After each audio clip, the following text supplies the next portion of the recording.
It's Shabana Mahmood's very first full day in office as Britain's new Home Secretary, a job that carries some of the heaviest responsibilities in government: national security, policing, immigration, and, crucially, control of our borders. And let's be clear, this is not a position where you get the luxury of easing yourself in. You don't get a bedding in, period. The moment you walk through that door, you are thrown straight into the fire. Today, Mahmood has been. Let's break this down, but first, hit the like button and subscribe to the channel for more. Think about the timing here. Only yesterday, the Prime Minister was parading his cabinet reshuffle, promising strength, promising change, promising that his new team would be up to the task. And yet, less than 24 hours later, Mahmood is staring down a crisis that has not gone away. A crisis that has already humiliated successive governments. A crisis that is now defining her very first day in office. The optics could not be worse. While the headlines are still buzzing with the news of who's in, who's out, and who's been promoted,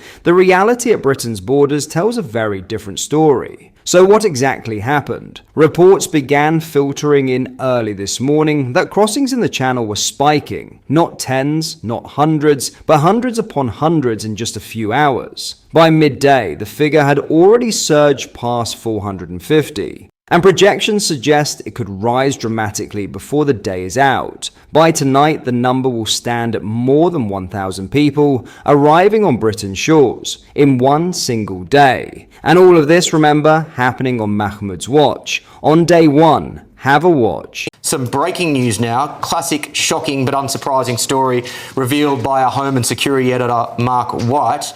The new Home Secretary, Shabana Mahmood, has faced a shocking introduction to the small boats crisis after more than 1,000 migrants crossed the channel illegally on her first full day in office. So much for smashing the gangs. By early evening, GB News counted 1,027 migrants as they were brought to the Border Force Processing Centre at Dover Harbour. It takes the total number of illegal channel migrants so far this year to more than 30,000. We're starting to fill up football stadiums now with those types of numbers. This grim total was reached just after 6 p.m. when the Border Force catamaran Hurricane arrived into Dover with 205 migrants on board.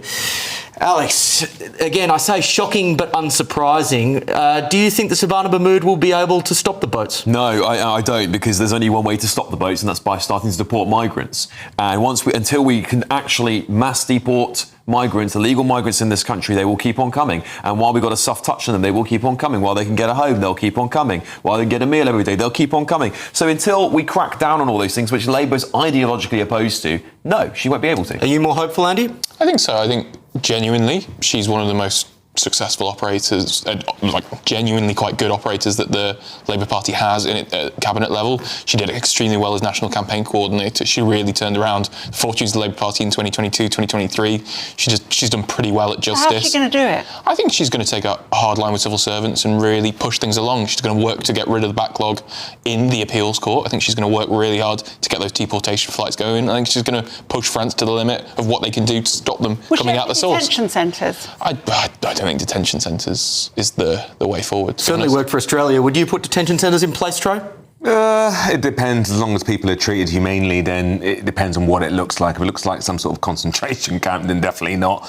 But if it looked like something that wasn't as enticing as what people who are crossing the channel think it is, then sure, I think that's one of the issue I only have is the way that so much of the optics is actually on migrants and not enough necessarily on the wider economic issues that we have. That's the problem I've got. But I think Shabana is probably best placed to do it because she's fresh, she's new on the job, and she can show that she's actually tough on this. Yeah, I have my doubts because I don't think the problem is the leader. I think the problems are the policy, and until you actually remove the incentives to coming to this country, more people will come. It's very unfortunate. Now here's the thing. Cabinet reshuffles might shake up the names on the ministerial doors. They might dominate the front pages for a news cycle, but what they cannot do on their own is change the reality in the channel. Unless number 10 issues fresh, decisive policy, the people smuggling gangs remain undeterred, the boats keep coming, and Britain's borders remain exposed. That's the uncomfortable truth Mahmood is confronted with from the very start. She doesn't have weeks to get to grips with her brief. She doesn't even have days. The problem is here, it's live, and it's making a mockery of the reshuffle before it has even settled. And this matters because the public are watching. Out there in communities up and down the country, people are furious. They are tired of promises, tired of rhetoric, tired of political theatre while the crisis rolls on. Each new Home Secretary has sworn that they will get a grip. Each new government has declared that this time will be different. Yet here we are again, 1,000 people in one day, the borders looking weaker than ever, and another Home Secretary starting her tenure under a cloud of failure. This is not just a bad day at the office, it's a disaster for public confidence, and it strikes at the very heart of whether this government can claim to be in control. So let's call it what it is. Shabana Mahmood's first day as Home Secretary has been a nightmare. Instead of setting the agenda, she has been defined by events. Instead of commanding the headlines, she has been consumed by them. And instead of showcasing strength, she has exposed the same weakness that has haunted her predecessors. The boats have not stopped, the crisis has not eased. And unless Keir Starmer's government does more than reshuffle titles and change faces, the nightmare Mahmood has woken up to today could become a daily reality for months to come. And that's the question Britain is left with today. Will anything actually change, or is this just the beginning of another cycle of failure at the very top of government? In other news, Labour has refused to share how many top-up debit card payments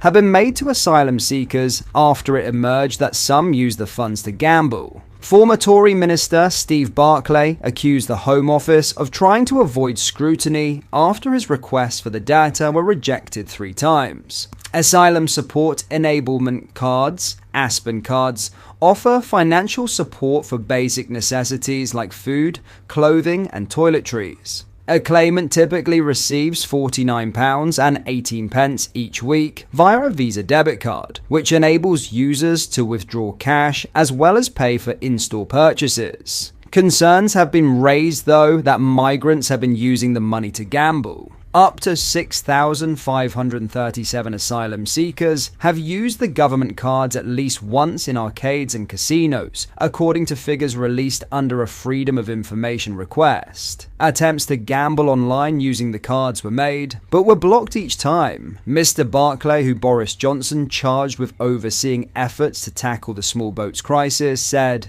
"Either the Home Office is intentionally trying to avoid scrutiny, or they simply don't know, either of which is damning." There have been real concerns about the use of asylum support enablement cards, and the public has a right to know exactly how often taxpayers' money is being sent to them.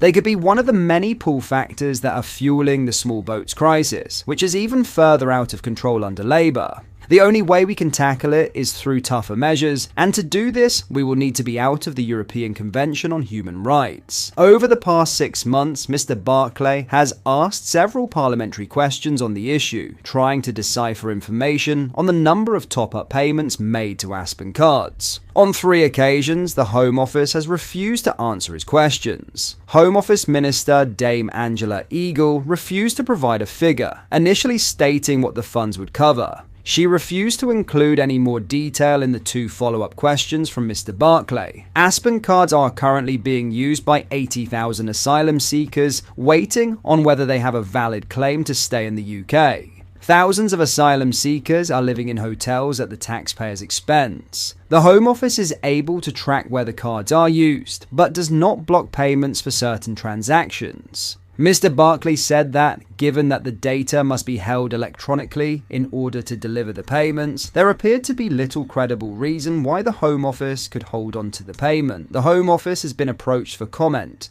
What are your thoughts on what we discussed in today's video? Let me know down in the comment section below.